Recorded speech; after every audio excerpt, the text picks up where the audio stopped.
उसके बाप की 2 शादी होती है, उसकी 2 गर्लफ्रेंड्स रहती है, हालांकि ऐसा कुछ भी नहीं है। ना मेरी 2 गर्लफ्रेंड्स थी, ना मेरे अब्बू ने 2 शादी। पहले दिन से रिश्ता रखा है और वो उसको मैंने सपोर्ट नहीं बनाया जा सकता है। तो कॉमेडियंस को और जो ह्यूमर क्रिएट करते हैं उनको समझना चाहिए कि भाषा है किसी चंद लोगों को ही आती है और सब इसके फ़ैन है, जैसे अपनी इंडस्ट्री में बॉलीवुड में। This is Aaina and welcome to instant Bollywood. मेरे साथ है नेजी द बा। So nice to have you and congratulations. सबसे पहले तो मुझे आपसे ये सवाल पूछना है कि आपकी वजह से आज हम लोग ने काफ़ी लिंगो सीख लिया है, बा, बंटाई, बम्बाई। आपको कैसा लग रहा है ये सिखा कर? मुझे बहुत अच्छा लग रहा है कि मैं अपने हुड को रिप्रेजेंट कर रहा हूँ, इस भाषा को रिप्रेजेंट कर रहा हूँ। ये हम लोग की ख़ास भाषा है, किसी चंद लोगों को ही आती है और सब इसके फ़ैन है, जैसे अपनी इंडस्ट्री में बॉलीवुड में बहुत रेयर यूज़ होता है इसका, और जब जी। होता है तो लोग उसके मज़े लेते हैं और सबको अच्छा लगता है। पूरे इंडिया में मशहूर है ये भाषा, तो मैं इसको रिप्रेजेंट कर रहा हूँ, तो मुझे खुशी मिल रही है कि आप लोग सीख रहे हैं और आप लोग इसी तरह सीखते रहे, मैं सिखाते रहूँगा। अमेजिंग। मुझे आपसे ये भी पूछना था दैट जैसे आपने काफ़ी बार कहा था कि बिग बॉस के घर के अंदर कि गली बॉय जब बनी थी आप ज़्यादा खुश नहीं थे उस फिल्म से बात की थी क्रिएटर्स ने, मेकर्स ने, रणवीर सिंह ने। What do you have to say about how did the process before the film happen, और आपको क्या अच्छा नहीं लगा उस फिल्म के बारे में?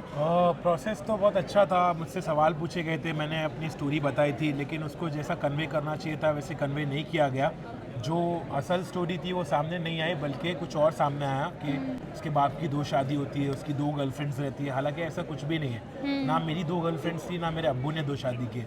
तो इन चीज़ों के मैं अगेंस्ट था और इन चीज़ों से मुझे बहुत इफेक्ट हुआ है और मुझे ऐसा लगता है कि इससे बेटर वे में हम स्टोरी बता सकते थे, इससे इंटरेस्टिंग चीज़ें बता सकते थे जो नहीं बताई गई है। और वही कि उससे मुझे कुछ नाराज़गी नहीं है, लेकिन मुझे थोड़ा इफेक्ट हुआ उससे।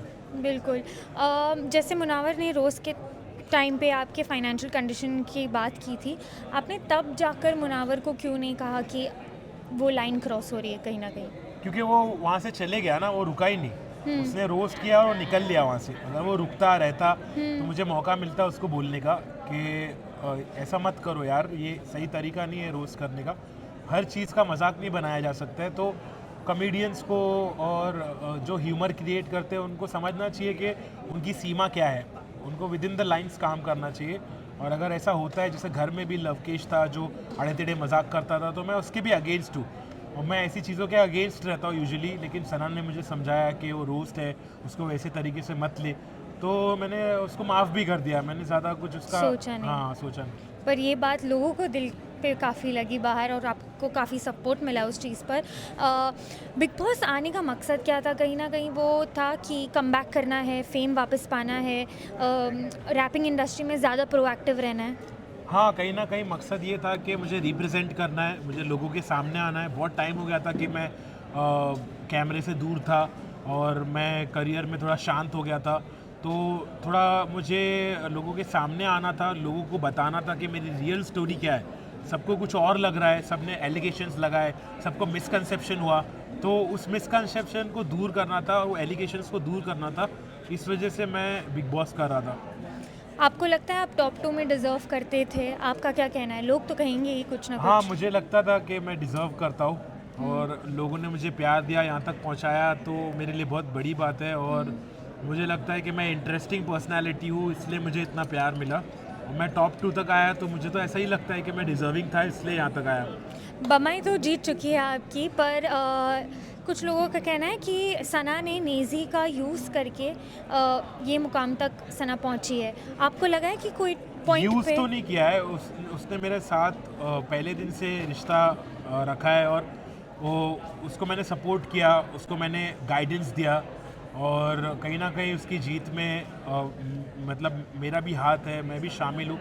और वो जीती तो मुझे भी खुशी हुई कि वो जीती, तो मुझे कोई रिग्रेट नहीं है, मुझे भी ऐसा लग रहा है कि मैं भी जीता हूँ। अगर आपको घर के मेंबर्स के लिए एक डिस गाना बनाना होगा तो आप कौन से मेंबर को चूज़ करेंगे? लवकेश, शिवानी और अरमान। अरमान पे डिस गाना। लास्टली जाते जाते इंस्टेंट बॉलीवुड पे एक छोटा सा रैप हो जाए। इंस्टेंट बॉलीवुड बोले तो एकदम इंस्टेंट, फुल खतरनाक शॉट, नहीं सी बॉय, बम्बई नंबर 70 से इंस्टेंट बॉलीवुड तक, संभल कर, समझ कर, Bombay 70। That is so cool. Thank you, Nazy. See you super soon and all the best.